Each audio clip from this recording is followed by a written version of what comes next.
Hello students, welcome to UPSC Vidyalaya. Myself Advocate Birendra Yadav, and today there will be another lecture in our lecture series for the session 2025. And today we have thought about bringing up a very important discussion that is related with the latest examination which was held in the month of August on August 4th. And today I have decided to bring up the UPSC CAPF 2024 paper 2 discussion. Okay. So students, as you know that we have begun with the session 2025, and I have shared this message in the group also that today I'll be taking up this discussion. So students, as you know that we take up our lectures in Hindi and English. The only intent is that all of our students must benefit from this initiative. So student, आज जैसे मैंने group में share किया था कि आज हम CAPF 2024 का पेपर 2 डिस्कस कर रहे हैं. इसमें मेनली हम जो एसेज डिस्कस करेंगे, आर्ग्यूमेंट्स डिस्कस करेंगे और रिपोर्ट्स के बारे में डिस्कस करेंगे. हम ये देखेंगे कि हाउ टू आज इस पेपर को किस तरीके से हमें देखना चाहिए, हमें इस पेपर को कैसे स्कैन करना चाहिए, क्या टॉपिक्स आए, कहाँ से टॉपिक्स आए, है ना, विच एरियाज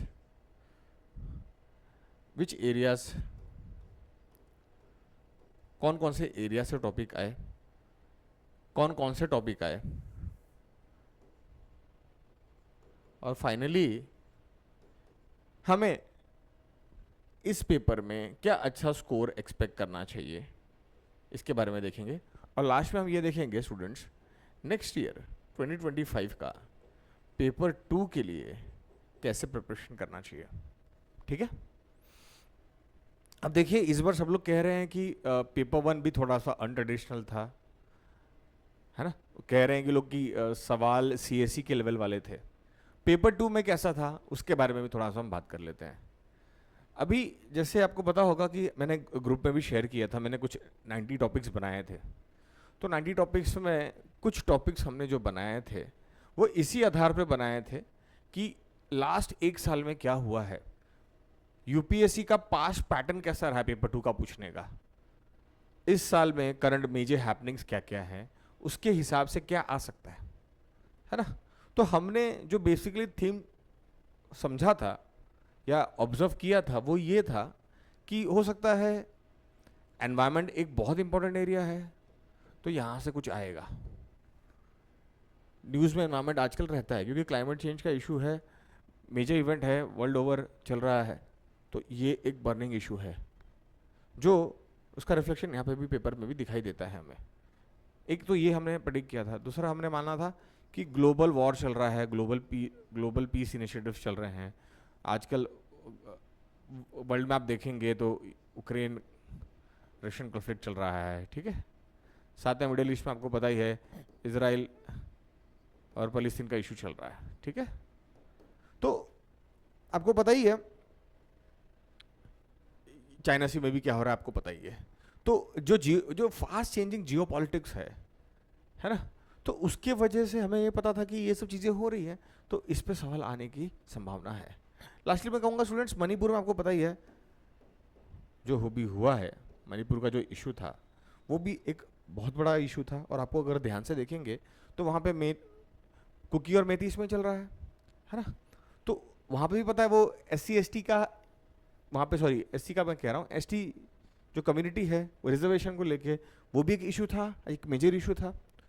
तो अगर आप ध्यान से देखेंगे तो इस बार जो भी टॉपिक्स आई हैं वो कहीं ना कहीं इन एरियाज को ही टच करती हैं. बस क्या है, पूछने का approach, way of framing question, और उन्हीं टॉपिक्स में से एक पर्सपेक्टिव को निकाल के सवाल पूछा गया है ना. तो अगर आप देखेंगे एनवायरमेंट से तो आया है importance of tropical rain forest. अगर आप देखोगे अमेजोन फॉरेस्ट काफ़ी न्यूज़ में है ना, वहाँ पे डिफॉरेस्टेशन हो रहा है आजकल क्लाइमेट चेंज की वजह से. अगर आप ध्यान से देखेंगे तो फॉरेस्ट में फॉरेस्ट फायर बहुत फ्रीक्वेंट हो गया है ना. और आपको पता ही है ट्रॉपिकल रेन फॉरेस्ट क्या है ना, high growth high forest growth regions ये सारे होते हैं, एवरग्रीन फॉरेस्ट यहाँ पे होता है, लंग्स ऑफ द अर्थ, पूरा अमेजोन आप देखेंगे तो वैसा ही है। तो आप देखेंगे वो एक चीज़ देखेंगे। बाद में आपको पता है जैसे अभी करंट जो गवर्नमेंट है तो इंग्लिश को लेके भी है ना, जैसे बहुत सारे हमारे मेजर बड़े बड़े इंस्टीट्यूशंस में आपको पता है इंग्लिश का यूज़ होता है, ऑफिशियल लैंग्वेज में यूज़ होता है। तो एक हिंदी को भी एज एन लैंग्वेज, जो हिंदी एज एन लैंग्वेज को भी जो करंट गवर्नमेंट है वो प्रमोट करना चाह रही है। तो एक हिंदी इंग्लिश का भी डिबेट हमारे यहाँ पे चलता रहता है। तो ये वहाँ से पकड़ा गया है। ट्राइबल्स का मैंने बताया, मणिपुर इशू चल रहा है, ट्राइबल रेजिस्टेंस के बाद ट्राइबल एक इंपॉर्टेंट मुद्दा था इस साल। तो आप देखोगे तो वो भी चीज़ें पेपर में रिफ्लेक्ट हो रही हैं। Global piece, national defence budget, अगर आप पकड़ पाओ थीम्स को, इन थीम्स को अगर आप पकड़ पाओ पास्ट पैटर्न के हिसाब से देखोगे, जो लास्ट 2023 का जो पेपर था वो थोड़े से मुद्दे यही थे मोरलेस, है ना। लिंग्विस्टिक डाइवर्सिटी था लास्ट टाइम, थोड़ा सा एआई साइंटिफिक चीज़ों के बारे में पूछा था, साइबर थ्रेट के बारे में पूछा हुआ था। इस बार थीम थोड़ा अलग है ना, इस बार का थीम थोड़ा सा डिफरेंट है। मगर आप देखोगे तो करंट अफेयर्स और बर्निंग जो इश्यूज हैं सवाल वहीं से है ना। इसलिए मैं हमेशा कहता हूँ, अगर आप मैंने सुना होगा मेरे ग्रुप में, मैं हमेशा कहता हूँ कि आपको 150 से 200 टॉपिक अच्छे से प्रिपेयर करके जाना चाहिए इस पेपर के लिए। आपको अगर इस पूरे पेपर का मैं फ्रेमवर्क बता दूँ तो ऐसे का 80 मार्क्स होता है, आर्ग्यूमेंट्स का 40 मार्क्स होता है, रिपोर्ट्स का 20 मार्क्स होता है, बाकी कॉम्प्रिहेंशन है, प्रिसाइज है और ग्रामर है। कॉम्प्रिहेंशन, प्रिसाइज है, ग्रामर है, ये मान लेते हैं। ये यहाँ के लिए आपको जो ये 3 एरिया से जो मैं आज लेकर आया हूँ यहाँ पे, ये इसका कंबाइंड टोटल है 140 मार्क्स। तो ये बहुत स्कोरिंग एरिया है स्टूडेंट्स। ये अगर आप करंट अफेयर्स, करंट इवेंट्स तैयार रख रहे हैं, आपकी जो बर्निंग इश्यूज है आपने बढ़िया तैयार कर रखा है, तो मैं आपसे बता रहा हूँ आप इन 140 मार्क्स के अंदर बहुत अच्छा काम कर सकते हैं। अभी स्टूडेंट्स ये मैंने आपको बताया कि इस बार का एक बार गो थ्रू करेंगे। ग्लोबल पीस का, ऐसा मैंने बताया ये था इशू में, तो ये आया है एक अलग पर्सपेक्टिव से है, नेशनल डिफेंस बजट को लेके आया है। ये ग्लोबल पीस है, हमारे यहाँ पे भी टर्मोइल, आपको पता ही है हमारे नेबरहुड में टर्मोइल है ना। इंडिया भी एक राइजिंग चाइना है, सुपर पावर है, यूएस है, रशिया है, उसमें हम लोग भी राइज कर रहे हैं एशिया में। तो हमारे लिए भी डिफरेंस आपको पता ही है, पाकिस्तान चाइना के साथ हमारे कैसे रिलेशन है, ठीक है, हमारा ईस्ट और वेस्ट फ्रंट कैसा है आपको पता है, और अभी मालदीव से भी हमारा रिलेशन कैसा चल रहा है आपको पता है, बांग्लादेश में भी क्या हुआ आपको पता ही है।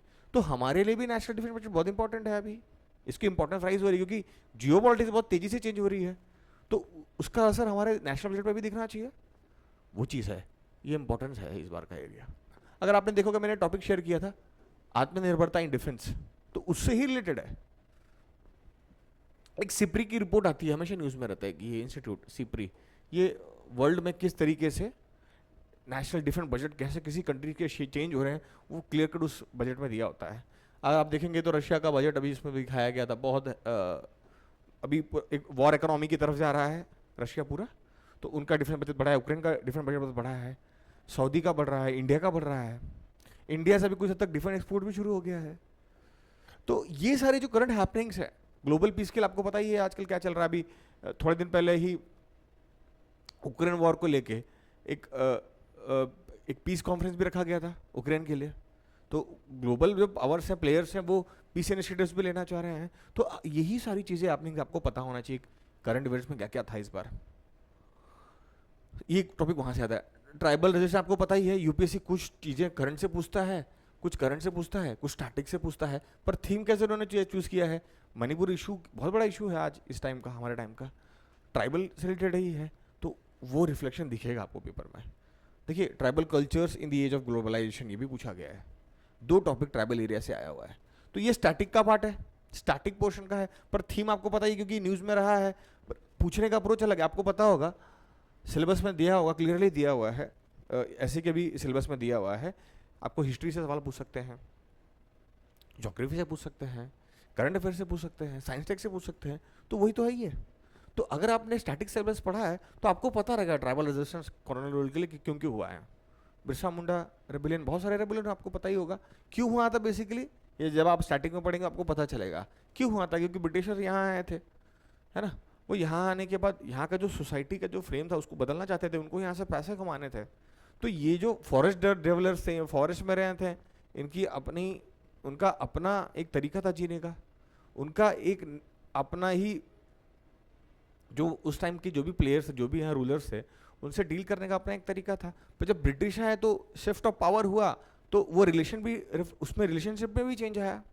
जो पहले आउटसाइड, जैसे ब्रिटिशर जो थे वो बाहर से आए थे, है ना, तो आए थे, तो जब उन्होंने की सोसाइटी को देखा तो वहाँ से रेवेन्यू एक्सट्रैक्ट करने का सोचा उन्होंने, तो उससे रिलेशन में शिफ्ट आया, और वो शिफ्ट आने की वजह से ये पूरे रेजिस्टेंस जनरेट हुआ।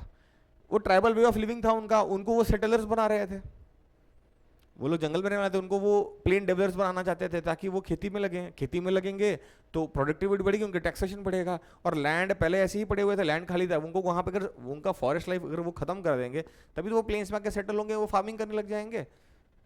तो वो वे ऑफ लाइफ उन्होंने चेंज किया। और जब वो गवर्नमेंट कभी भी आपने देखा होगा, उसके पहले मुगल एरा में भी आपने पढ़ा होगा, जब भी स्टेट ज़्यादा टैक्स बढ़ाता था तो सब ट्राइबल जंगल में चले जाते थे, वो आते ही नहीं थे नीचे। तो ये सारी चीज़ें आपको पता होना चाहिए कि कैसे आया था। तो ये कैसे आएगा, आपको जब स्टैटिक पोर्शन आपने पढ़ा होगा तो ही आपको आएगा, है ना। तो देखिए ये कुछ कुछ हद तक स्टैटिक का भी पार्ट है और करंट डेवलपमेंट्स का भी पार्ट है इस ऐसे टॉपिक में। इसमें स्टैटिक का ज़्यादा है ना, पर आप हम अभी के एग्जाम्पल्स लगा के भी कुछ ना कुछ बता सकते हैं इसके अंदर। तो ये कॉलोनियल रूल का है, तो ये पूरा ही स्टैटिक से पूछा हुआ है mainly. Importance of tropical forest, ये ज्योग्राफी का पार्ट है, करंट में भी बहुत चलता रहता है, तो आपको लिखना चाहिए। और importance of tropical rain forest ऐसा थोड़ी दिया कि ये इंडिया से रिलेटेड है, इंडियन रेन फॉरेस्ट नहीं पूछा है। हमने टॉपिक बनाया था forest are our real wealth, अगर उसमें भी आपने पढ़ा होगा या माइंड मैपिंग किया होगा तो आपको पता चलेगा ट्रॉपिकल रेन फॉरेस्ट का क्या हालत है ना। या फिर एक टॉपिक था कि फ्लोरा एंड फॉना ऑफ इंडिया, है ना, ऑफ द इंडियन सबकॉन्टिनेंट, ऐसा एक टॉपिक बनाया था। तो वो भी आपने लिखा होगा तो आपको पता रहेगा कि इंडिया में भी है ट्रॉपिकल रेन फॉरेस्ट, है ना। पूरा आपको पता ही है। अभी जो एक शोम्पेन ट्राइब है हमारे अंडमान निकोबार में, शोम्पेन एक ट्राइब है, तो जो गवर्नमेंट अभी एक वहाँ पे डेवलपमेंट करना चाह रही है, निकोबार में मेरे ख्याल में डेवलपमेंट करने जा रही है, तो वहाँ पे एनवायरमेंट क्लियरेंस अभी इसको मिला गया है। तो ये अभी पार्लियामेंट में भी ये डिबेट चल रहा है कि शोम्पेन ट्राइब है वो, अभी जयराम रमेश जी हैं जो एक्स हमारे मिनिस्टर रहे हैं, उन्होंने कहा है कि वो शोम्पेन ट्राइब है वहाँ की, जो जो इनहेबिटेंट्स हैं वहाँ के, जो जो ओरिजिनल लोग हैं, तो वो हो सकता है कि वहाँ डेवलपमेंट की वजह से उनका लाइफस्टाइल और वो लोग एक्सटेंड भी हो सकते हैं।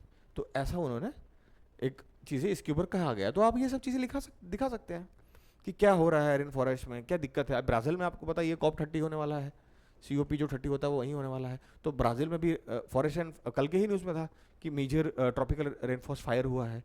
तो देखिए ये सब न्यूज़ में है। अगर आप, इसलिए मैं कहता हूँ न्यूज़पेपर रीडिंग और करंट टॉपिक्स पे प्रिपरेशन बहुत अच्छा होना चाहिए, तभी आप इन टॉपिक को कर पाएंगे।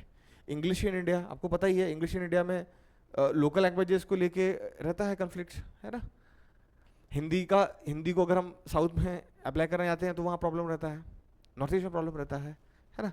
इंग्लिश वैसे ही इंडिया में इंग्लिश को भी लेके थोड़ा सा चैलेंज रहता है कि बहुत सारे मेजर बड़े इंस्टीट्यूशन मिले, जैसे आप देखोगे सुप्रीम कोर्ट में भी बहस और बेसिकली जो वर्किंग है वो इंग्लिश में रहता है।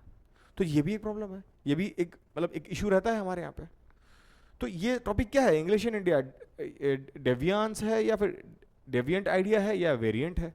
इसका मतलब यह है कि इंग्लिश जो है इंडिया के अंदर वो एक नॉर्म से जैसे कोई चीज़ का एक कल्चर होता है, नॉर्म होता है, तो वो नॉर्म से ही डेविएंट है क्या, या उसी के पैरेलल्स में है। तो इंग्लिश में या इंडिया में इंग्लिश डेविएंट है या वेरिएंस है, एक वेरिएंट है। जो हिंदी है उसमें इंग्लिश एक वेरिएंट है, डिवर्सिटी ऑफ लैंग्वेज है, या फिर एक डेवियांस है, मतलब या फिर जो नॉर्म से हटके है ना, वो तो नहीं है। तो इस पे आपको लिखना है। अभी ये कैसे लिखेंगे आप, आपको पता होना चाहिए हिंदी को लेके, इंग्लिश को लेके क्या बड़े बड़े मुद्दे रहे हैं, क्या क्या हुआ है, करंट में क्या हुआ है, पास्ट में क्या हुआ है ना।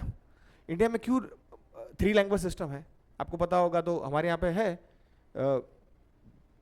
3 लैंग्वेज फॉर्मूला है हमारे यहाँ पे, जिसमें इंग्लिश, हिंदी और हर एक स्टेट का कोई जो भी लैंग्वेज होगा वो आप पढ़ाते हैं, है ना। जैसे अगर कोई महाराष्ट्र कैंडिडेट हो तो उनको पता होगा वहाँ पे इंग्लिश भी पढ़ाते हैं, हिंदी भी पढ़ाते हैं और मराठी भी पढ़ाते हैं, 3 लैंग्वेज, है ना। तो देखिए ये ऐसा है। तो ये आपको पता होना चाहिए कि इंग्लिश को क्यों रखा गया। अभी tribal cultures in the age of globalization, अभी जब आपको ट्राइबल आर्ट पता होगा, बहुत सारा है ट्राइबल कल्चर में, खूब सारा है। अगर आप इंडिया में जहाँ जहाँ ट्राइबल्स हैं उनका लोकल फोल्कलोर देखेंगे, वहाँ लोकल आर्ट देखेंगे, वहाँ का तो अलग है। पर ट्राइबल आर्ट अभी वर्ल्ड में ग्लोबलाइजेशन से उसका उसके उसके फायदे भी दिखाई दे रहे हैं लोगों को वो जो हेरिटेज है वो अब समझ में आने लग गया है। आपको पता है गवर्नमेंट में वर्ल्ड में भी बहुत कुछ हुआ है ट्राइबल आर्ट रिकग्निशन के लिए, है ना, बहुत पॉपुलराइज किया है इसको लोगों ने, ठीक है। और अभी लोग उसको पसंद भी कर रहे हैं वेस्ट में। तो अभी इंडिया का जो हैंडक्राफ्ट कल्चर है, हैंडीक्राफ्ट्स है, पेंटिंग है ना, जो अटायर है, जो एक जो भी वो सभ्यता है उसका जो बेसिक टेनेंट्स है उसकी उसकी भी पॉपुलरिटी है आज वेस्ट में, ग्लोबलाइजेशन से बहुत फैला भी है। और कहीं कहीं पे ट्राइबल आर्ट डिमिनिश भी हुआ है, एक्सटिंक्ट भी हुआ है ना, क्योंकि पहले ट्राइबल्स का क्या होता था, हाथ से बनाते थे, यूनिकनेस रहता था। अभी हाथ से बनी चीज़ों का अपना एक यूनिकनेस होता है, उसकी एक ब्यूटी होती है। तो वो वेस्ट में आज सब मशीन मेड हो गया है, तो ये भी एक नया एक ट्रेंड उभर के आ रहा है हैंडमेड चीज़ों का। तो इंडिया इसमें बहुत अच्छा है, इंडिया में ट्राइबल्स भी काफ़ी हैं, तो ये हमारे यहाँ काम करता है, हमारे लिए बेनिफिट एरिया है। और ग्लोबलाइजेशन से वो चीज़ें फैल भी रही हैं, पर क्या है कहीं कहीं पे देखेंगे आप तो वो ट्राइबल कल्चर डिमिनिश भी हो रहा है, कुछ लैंग्वेजेस ख़त्म भी हो रही हैं ट्राइबल्स की। अभी बेसिकली कुछ दिन पहले न्यूज़ में थी, एक साल 1.5 साल पहले न्यूज़ थी कि बहुत सारी जो ट्राइबल लैंग्वेजेस है वो ख़त्म ही होती आ रही हैं, वो उनके जो जो उस लैंग्वेज में बात करने वाले लोग ही बहुत कम बचे हुए हैं। तो ये भी एक है, ये भी यही सारा चीज़ें आपको रिफ्लेक्ट करना है जो न्यूज़ में आप चल रहा है ना। आइए अब ये देख लिया हमने, थोड़ा आगे देखते हैं।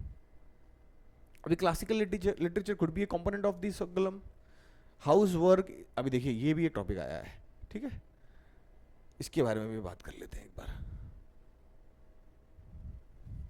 Classic literature should be a component of this column. Classic literature आपको पता ही है, जैसे क्लासिकल लैंग्वेजेस होते हैं, क्लासिकल लैंग्वेज होते हैं, क्लासिकल डांस होता है, तो उसका एक फॉर्मूला है कि क्लासिकल कब माना जाता है ना। तमिल है, संस्कृत है, आपको पता होगा। वैसे बहुत सारे हमारे यहाँ पर क्लासिकल डांस भी हैं, तो उसका एक वो कैसे पता चलता है कि क्लासिकल है या नहीं है, तो उसका एक पास देखा जाता है, उसकी हिस्ट्री देखी जाती है, और उससे भी डिटरमाइन किया जाता है कि वो है या नहीं है।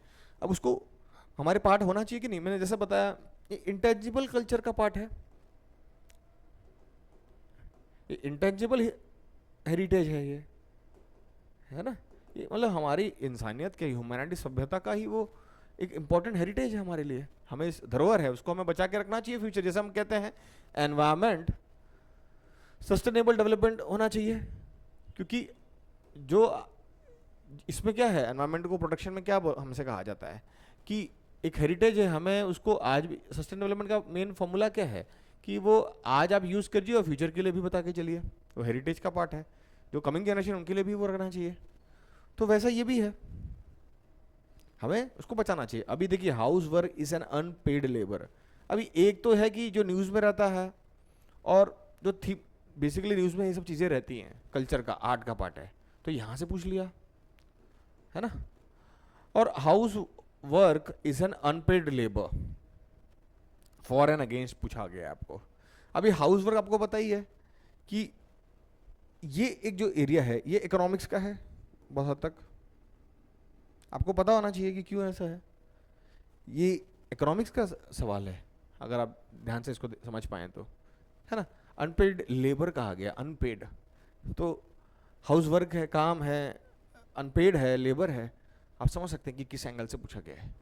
तो आपको पहले पता होना चाहिए कि जीडीपी में क्या क्या चीज़ें कैलकुलेट होती है, क्या क्यों नहीं होता है, ये बेसिक्स आपको पता होना चाहिए, तभी तो आप इस पर अच्छा कुछ कंटेंट लिख पाएंगे। तो स्टूडेंट्स ये जैसे मैंने अभी क्लियर किया, household is an unpaid labour, आपको मैंने बताया जैसे कि इकोनॉमिक्स का और बेसिक्स आपको पता होना चाहिए। अब आते हैं रिपोर्ट्स पे, ये पॉलिटी से आया हुआ है, ये सवाल पॉलिटी का है। आपको जैसे मैंने बताया था कि voter turnout in an election, ये पॉलिटी से आया हुआ है, आपको पता है अभी इलेक्शन हुए हैं, तो करंट अफेयर्स पे तो था ही। अभी इन्होंने क्या पूछा, लोगों ने इलेक्शन कमीशन पढ़ा होगा, बाकी चीज़ें देखी होंगी, आप अगर अपने डिस्कशन ग्रुप में आपने देखा होगा तो ये सेम टू सेम टॉपिक एक स्टूडेंट ने लिखा हुआ है, आप जाके यूपीएससी का जो डिस्कशन ग्रुप है उसमें सर्च करिए वोटर टर्नआउट के बारे में, आपको वो लड़के ने लिखा हुआ, मेरे कमेंट्स उसमें दिया है मैंने, वो भी आपको दिख जाएगा। तो ये है। अभी रिहैबिलिटेशन ऑफ वॉर विक्टिम्स, आपको पता ही है वॉर चल ही रहा है, तो ये भी वही टॉपिक है। तो देखिए कैसा स्टूडेंट्स, मैं आपको एक चीज़ बताता हूँ कि 2025 में आपको पेपर 2 को देखना कैसे चाहिए है मैक्सिमम स्कोर करने के लिए। 140 मार्क्स जो मैं बताऊँ स्टूडेंट्स, ये अगर आपने करंट ट्रेंड्स को समझ लिया, स्टैटिक पोर्शन कर लिया, तो 140 मार्क्स आपके हाथ में है। स्टूडेंट देखिए मैं आपको बता रहा हूँ, एक इंस्टीट्यूट और एक टीचर कहाँ हेल्प कर सकता है आपको, ये थीम पकड़ने में, टॉपिक्स पकड़ने में ही टीचर और स्टूडेंट्स हेल्प कर सकता है।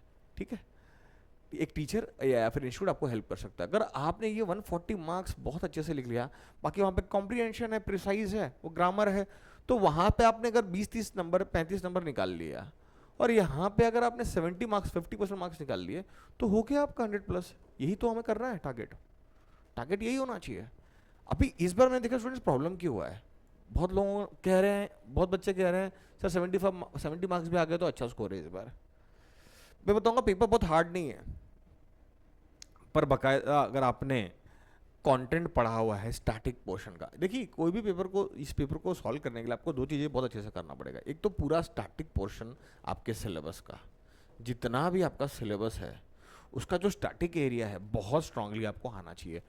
मान लेते हैं इकोनॉमी का, ज्योग्राफी का, हिस्ट्री का, इकोनॉमिक बता दिया मैंने, पॉलिटी का, और करंट डेवलपमेंट जो भी है आपका, करंट अफेयर्स का, करंट अफेयर्स में जो भी बड़े बड़े हैपनिंग्स हो रहे हैं पूरे, ये जो एरिया है, साइंस टेक भी इसमें पकड़ लीजिए, सिक्योरिटी भी पकड़ लीजिए आप, ये जितना भी इसका जो एक स्टैटिक पोर्शन है वो आपका बहुत अच्छा होना चाहिए। और करंट का जो भी मेजर मेजर डेवलपमेंट्स हैं, मेजर इंपॉर्टेंट एरियाज है, वो भी आपके प्रिपेयर होना चाहिए। अगर आप देखेंगे इस बार साइंस टेक से सवाल नहीं है, साइंस टेक का कुछ ज़्यादा है नहीं, सिक्योरिटी का नहीं है, पर सिक्योरिटी का है पर अलग तरीके से है ना। तो अगर आप देखेंगे तो यही मेजर एरिया है, इसी से पूछेगा यूपीएससी, मगर हो सकता है अप्रोच अलग कर देगा, एक ही टॉपिक, इंपॉर्टेंट टॉपिक्स का कुछ अलग एंगल पूछ लेगा, स्टैटिक की तरफ वो बढ़ जाएगा, करंट की तरफ नहीं पूछेगा, स्टैटिक एंगल से पूछ लेगा। तो यही आपको मैं कहता हूँ स्टूडेंट्स, आपको एक तो आपका स्टैटिक जो भी सिलेबस है उस पर बहुत अच्छा पकड़ होना चाहिए। दूसरा, करंट अफेयर्स में जो बड़े बड़े टॉपिक्स हो रहे हैं, जो भी मेजर हैपनिंग्स हैं, उसके ऊपर आपको बहुत अच्छे से प्रिपरेशन करना चाहिए। तो वर्ल्ड राउंड का मैंने बिल्कुल वहाँ पे आर्टिकल शेयर किया, टॉपिक भी दिया हुआ है, रिहैबिलिटेशन न्यूज़ में रहा ही है। आज आपको पता ही है जहाँ जहाँ वर्ल्ड में टर्मोइल है, माइग्रेशन हो रहा है ना। तो ये one of the push factors हैं, लोग अपने जीवन सुधारने के लिए माइग्रेट कर रहे हैं, लोग यूएस में आपको पता है इलीगली घुस रहे हैं, यूरोप में जाना चाह रहे हैं, है ना। तो वाग विक्टिम्स भी बहुत ज़्यादा है, पूरा अफ्रीका में आपको पता है क्या क्या हो रहा है, आज फलस्तीन में क्या हो रहा है, यूएन की कितनी बड़ी संस्थाएं उसमें लगी हैं रिहैबिलिटेशन में, है ना। वॉर विक्टिम्स आपको पता है, जब भी कोई वॉर होता है तो सबसे ज़्यादा असर किस पे पड़ता है, सबसे ज़्यादा कोई भी कैलामिटी का या इस तरीके के डिजास्टर्स का सबसे ज़्यादा असर कहाँ पड़ता है, जो सबसे कमज़ोर होते हैं, है ना, खास करके वीमेंस और चिल्ड्रंस, या उसके बाद जो ओल्ड एज, जो सीनियर सिटीजन होते हैं वो लोग, है ना।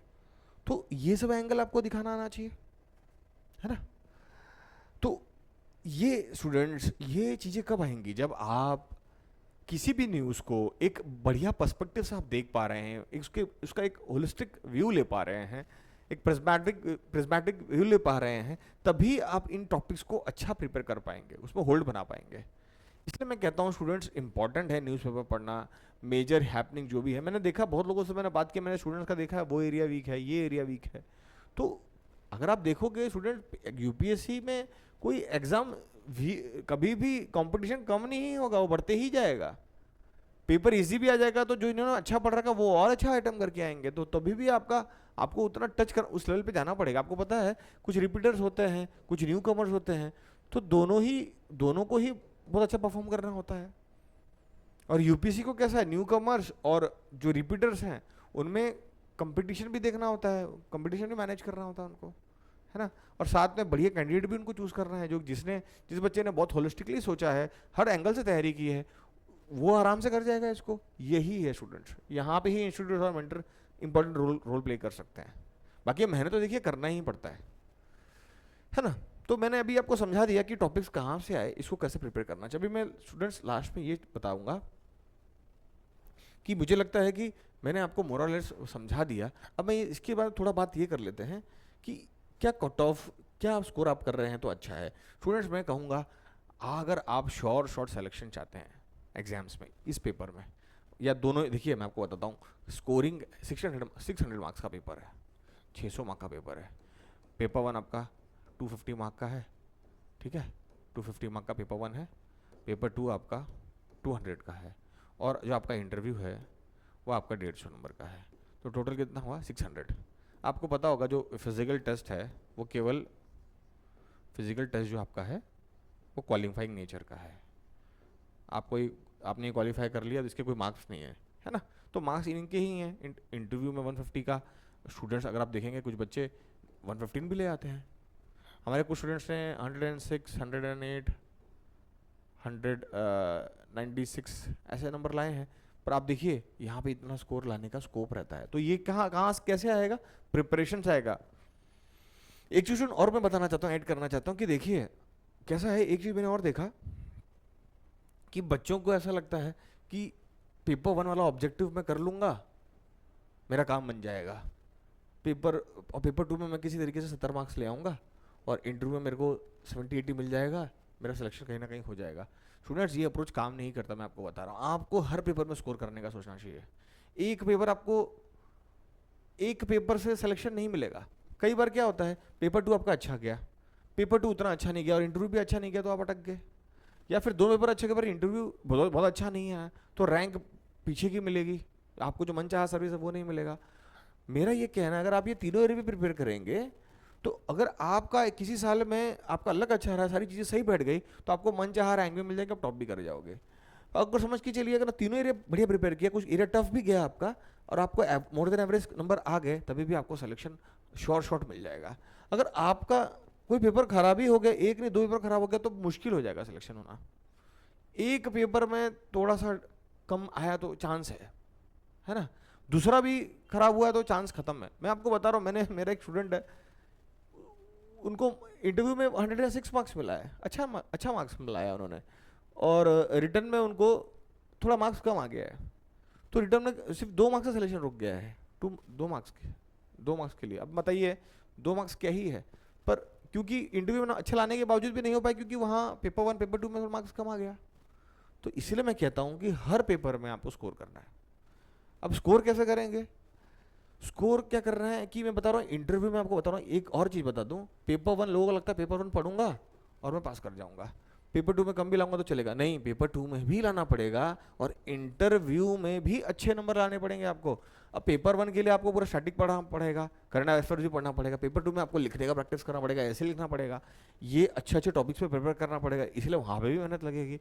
और इंटरव्यू में आपको पता है जो सवाल पूछ रहे हैं बच्चों से, आप एक बार, जिन्होंने बच्चों ने अपने सवाल जो इंटरव्यू के क्वेश्चन होते हैं वो शेयर कर रखे हैं, आप एक बार जाकर देखिए, आपको पता चलेगा कि इंटरव्यू में बहुत डेप्थ में सवाल पूछा जा रहा है। मतलब एक सीएससी के बच्चे से जो सवाल पूछते हैं वो पूछा जा रहा है। तो अगर आपको इस टॉपिक पे आपका पर्सपेक्टिव डेवलप नहीं है तो आप आंसर कैसे दे पाएंगे? तो मैं आपसे कहूँगा कि तैयारी आपको अच्छे लेवल पे करना पड़ेगा। कम्पिटिटिव एग्जाम है ये, 300 सीट्स होती हैं, 500 सीट्स होती, क्या कुछ भी उसमें आपको पता ही है। 500 सीट्स इंडिया में क्या ही है? तो कंपटीशन में compete करने के अलावा कोई और चांस नहीं है। मैं बहुत ही फ्रैंकली बोलना चाहता हूँ ये बात, है ना आपको। पर हाँ, आपको पता है क्या क्या चीज़ें इंपॉर्टेंट रहेगी, क्या क्या चीज़ों को ध्यान देना होगा। इसलिए स्टूडेंट सब कोई थोड़ी कर पा रहा है, सब स्टूडेंट थोड़ी कर पा रहे हैं। इसलिए मैं कहता हूँ कि इंपॉर्टेंट है पहले समझना है, एग्जाम को समझना ही बहुत इंपॉर्टेंट है। एक बार समझ जाओगे आप तो आपका दिमाग ऑटोमेटिक आपको हेल्प करेगा और आप ऑटोमेटिक करते चले जाओगे उसको। और एक बार करने लग जाओगे तो एक चांस नहीं लगा, अगले चांस लगते ही हो जाएगा। ये हो जाता है। पर मैं बता रहा हूँ ये बहुत इंपॉर्टेंट है देखना। आपको पता होगा तो जो आपका फिजिकल है वो भी इंपॉर्टेंट है ना। तो हर चीज़ से आपको तैयार रहना है। तो स्टूडेंट, आज का लेक्चर खत्म करने से पहले मैं आपको बता दूं जो मुख्य बातें रहेंगी 2025 के लिए। 2025 में क्या बड़ी चीज़ें रहेंगी मैं आपको बता देता हूँ। 2025 में सबसे इंपॉर्टेंट चीज़ मैं आपको बता देता हूँ, क्या बड़ी बड़ी चीज़ें आपको ध्यान देना चाहिए 2025 में। जो लोग यूपीएससी का पेपर 2 में अच्छा मार्क्स लाना चाह रहे हैं, पेपर 2 में आपको सबसे पहली बात 100+ मार्क्स ही टारगेट करना चाहिए। 100 को टारगेट करना ही चाहिए स्टूडेंट्स। जब आप एम्बिशियस रहेंगे 100 का टारगेट बनाएंगे तो आप वहाँ पे अटेम्प्ट करने जाएंगे, 100 नहीं मिलेगा, 95 आएगा, 96 आएगा, पर टारगेट होना चाहिए 100+ लाने का। क्योंकि अगर आपने यहाँ पे इतना अच्छा मार्क्स निकाल लिया तो हो गया काम, क्योंकि बहुत कम लोग निकाल पाएंगे मार्क्स, तो आपको निकालना ही चाहिए यहाँ पे। और पेपर 1 में भी अच्छा मार्क्स लाने का सोचना चाहिए, इंटरव्यू में तो लाना ही है। तो क्या करना चाहिए आपको, जो भी सिलेबस है, जितना भी सिलेबस है आपका स्टैटिक पोर्शन का और करंट अफेयर्स का, बहुत अच्छे से पूरे साल के अंदर जो भी इश्यूज हुए हैं, स्टैटिक में आपको पढ़ते टाइम भी किस एरिया न्यूज़ में ज़्यादा थे इस बार, उन एरिया पे ज़्यादा अच्छे से फोकस करना चाहिए। क्या थीम हो सकता है इस बार का, उसके हिसाब से स्टैटिक में भी वो एरिया को अच्छे से प्रिपेयर करना चाहिए जो ज़्यादा न्यूज़ में चल रही हैं, उनका पास जाके जरा देखना चाहिए क्या क्या हुआ है। और करंट अफेयर्स के टॉपिक जितने भी डेवलपमेंट है अच्छे अच्छे, जो यूपी सीएपी में पूछने लायक हैं, स्कोप है, वैसे टॉपिक्स को बहुत अच्छे से प्रिपेयर करना चाहिए। सेकेंडली, आपको कम से कम 200 टॉपिक्स बहुत अच्छे से प्रिपेयर करके चलना चाहिए, ट्रेंड को देखते हुए बहुत अच्छे से। और आपको lastly students, timely writing practice करना चाहिए, एसेस लिखना चाहिए, आर्ग्यूमेंट्स लिखना चाहिए, वर्ड्स कौन सा यूज़ करना है, करेक्टर वर्ड कैसे यूज़ करना है, कनेक्टिविटी कैसे बनाना है, आपने अपने ही आंसर्स में कैसे आपको स्कीमेटिक्स कैसे यूज़ करना है, एग्जांपल्स कैसे देना है, कम शब्दों में कैसे अपना ख़त्म करना है, इसके लिए मैं अलग से लेक्चर लूँगा, बस मैं आपको बता रहा हूँ। और लास्टली स्टूडेंट्स मैं कहूँगा, आपको कोई टेस्ट लिखते रहना चाहिए, आपको अपना टेस्टिंग करता रहना चाहिए प्रिपरेशन का। ये 4 चीज़ें अगर स्टूडेंट्स मैं आपसे कह रहा हूँ 2024 में आप अगर 100+ लाना चाहते हैं, तो इन सब 4 चीज़ों बहुत वाइटल रहेगा आपके लिए।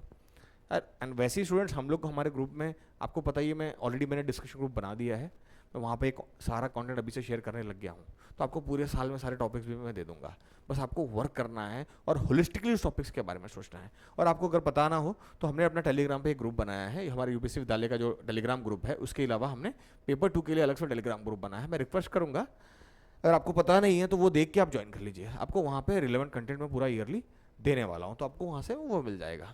तो स्टूडेंट आज के लेक्चर में इतना ही।